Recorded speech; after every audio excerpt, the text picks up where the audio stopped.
Hey everybody, Ethan here, and you're on my side of the room. Time to talk about Wuthering Waves again. This time, Depths of Illusive Realm. Now, I know it's kind of going away as far as the current version, which I've highlighted at the start of the video, but a new one's coming out pretty soon. I'm going to have to assume it's going to be very similar to this one. So if you either run out of time or you already did this, but maybe it didn't go as well as you'd hoped, you'll be better prepared for the next time around. I know I will. After I watched a video about what to do with this, so I thought I'd pay it forward and kind of explain a few things that just don't seem super obvious to everybody. Just to kind of quickly recap, I play on mobile. I'm a noob to this game. And so things not being super intuitive can be a challenge in this game. Right off the bat with Illusive Realm, your choice of character matters. They don't give you your choice of every character you have. So for the purposes of the one that's running right now, either Rover or Gion are good picks. The thing is, the final boss changes. Like there's a 2 or 3 final boss rotation. And depending on who it is, if it's Morning Aches, you really don't want Rover, and there's specifically Spectro Rover. Spectro Rover is fine for the rest of it, but it's that final boss that can really get you. Like literally, I got one-shotted just because Rover, you're canceling each other out where it's Spectro, like resistance. Against buffed up Spectro. It's like, well, it's cool that it's buffed up, so you're taking something off of it, but you're just going to end up getting one-shotted. It doesn't really matter how bulked up you are. The other one is Echo choice, and this is very important, especially for the one right now, and I'm going to again have to assume that the upcoming one's going to be very similar. The Bellborn Shalone is who you want on this current one. I don't know who the Echoes are going to be on the next iteration. But pay close attention to the Echo choices that you're given. You only get 2 up front at that selector screen, but there's kind of like 3 on rotation. So you may have to kind of back out and play around with who the Echoes are and who's giving you the best results. Right now, the Bellborn Shalone is it. And if you aren't offered it, then back out and go in again until you get it. If you want to finish level 70, which is what this video is really about, you're gonna need it.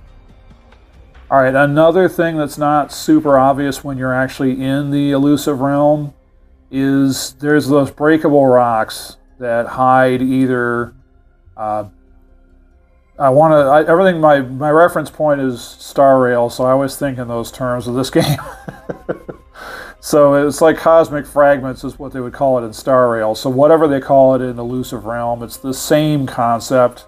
It could be that stuff, or it could be the cat is hiding in the rocks, and you get extra metaphors, or in this case, it's buffs for your Echo.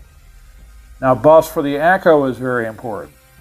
Again, with it not being super intuitive, they kind of tell you visually what they want you to do, but it's not like painfully obvious what they want. Especially if you came from Star Rail like I did. A lot of times you're thinking in terms of blessings, like, oh, what's a cool blessing and what's going to buff me up? But what you really want to do is you want your Echo maxed. And in the case of the Bellborn Echo, it needs Glacio and it needs Electro. It needs 32 Glacio and it needs 12 Electro. So you've got to prioritize getting those. It doesn't matter what other stuff they're dangling in front of you. If it isn't Glacio and Electro, you kind of don't want it until you've maxed one of those out. The Electro is easier of the two to max out because there's just 12 of them. But the Glacio one, you got to really stay on top of it because you do want the Bellborn maxed out at 32 if you want to be sure you're going to clear level 70, which is really kind of your goal here, and especially probably while you're watching this video. Before getting to the final boss, the path you want to keep picking is whenever it's offered, you want Memory of Fierce Struggle. You don't want Memory of Dreaming, and you don't want Memory of Unknown. This is one of those trust me on this things. The thing with Fierce Struggle is you're pretty much guaranteed there's going to be a minimum of 1, but usually 2 breakable rocks, so you're getting those extra metaphors or extra fragments. Because when it comes time, especially for the boss, you can really load up on the store and get like all the good stuff. And if you've got your Glacio and Electro maxed out and now it's open season on all the other good stuff, a lot of the good stuff is 800 cost, and normally you have to say no to it because you don't have that kind of dough to spend on it in-game. Now you can, because you've loaded up on all these extra goodies. When it comes time for the final boss, my recommendation is just absolutely go ham on the boss. Wuthering Waves is big on having a boss timer, and normally when the boss timer runs out, that's it for the game. Like if you hit 0, it's like, oh well, you stink, you hit 0, the end, and you spent all that time going through 16 levels for nothing, or 16 rooms or whatever. But if you go absolutely ham on the boss, 1 is a good chance, especially with the Bellborn, and trust me, that boss is going to be sick of hearing the ding of the Bellborn going off every second. If you go ham on the boss, then you're most likely going to clear it in time. But if you don't, the game will still keep going, but at a penalty. And the boss will get buffed attack. And depending on what's going on, and especially depending on how buffed you are going into it, up to and including those cat buff things that you can get, I don't know what to call it. I didn't write it down before I hit record on this, as I'm really trying to get this video up before it's too late so that somebody can benefit from this. But it's that lattice work where it's, you know, it ends with you can get the double refresh on goodies. If you're kind of failing at Illusive Realm, it's kind of a positive because you're getting those points to apply to that lattice work to get it to the end of it. So you can get to that little cat icon, and you can get the double refresh.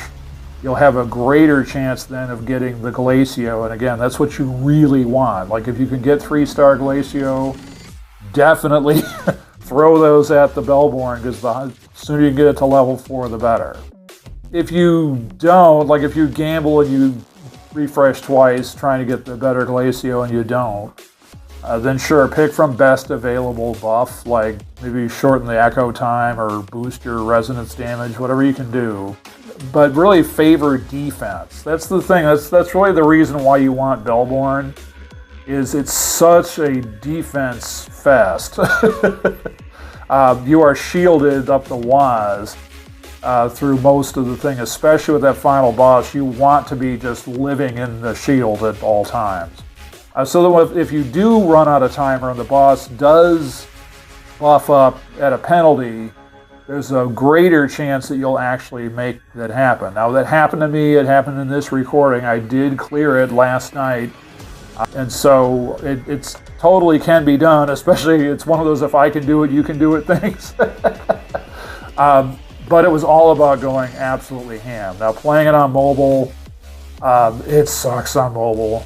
My hand still hurts from the arthritis, just mashing on these buttons. But it's like just basic skill echo, basic skill echo, you know, resonance, liberation, over and over and over. But it's like in the time I said it, all that sequence would have happened about 16 times.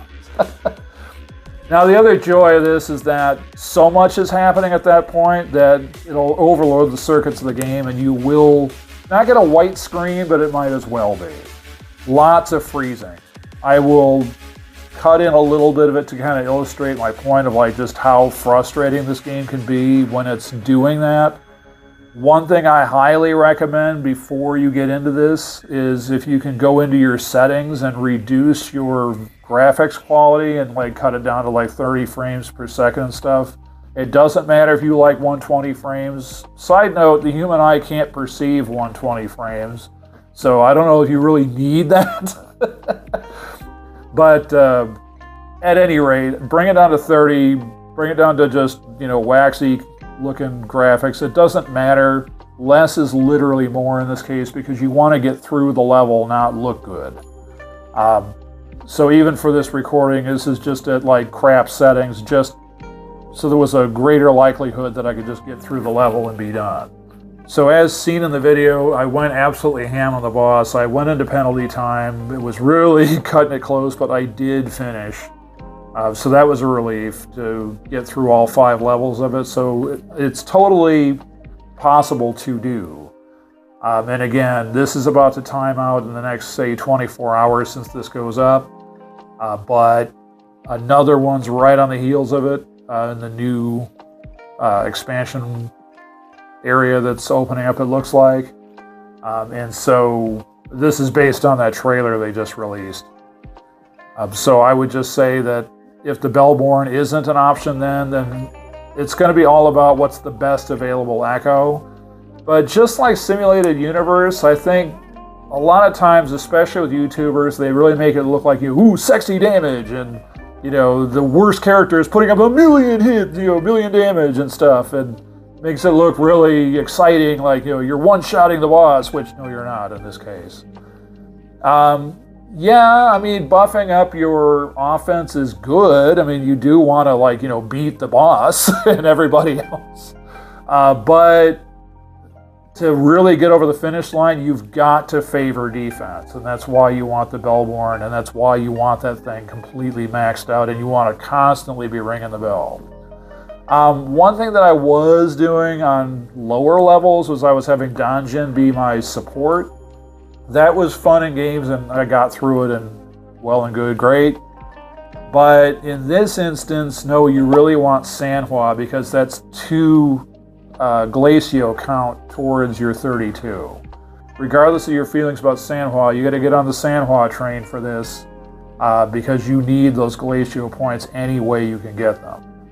Anyway, I hope this is helpful. I hope you can beat level 70 on this and all the other elusive realms that come out. Like and subscribe for more of my videos. I will have more coming up soon, and I will catch you in the next video.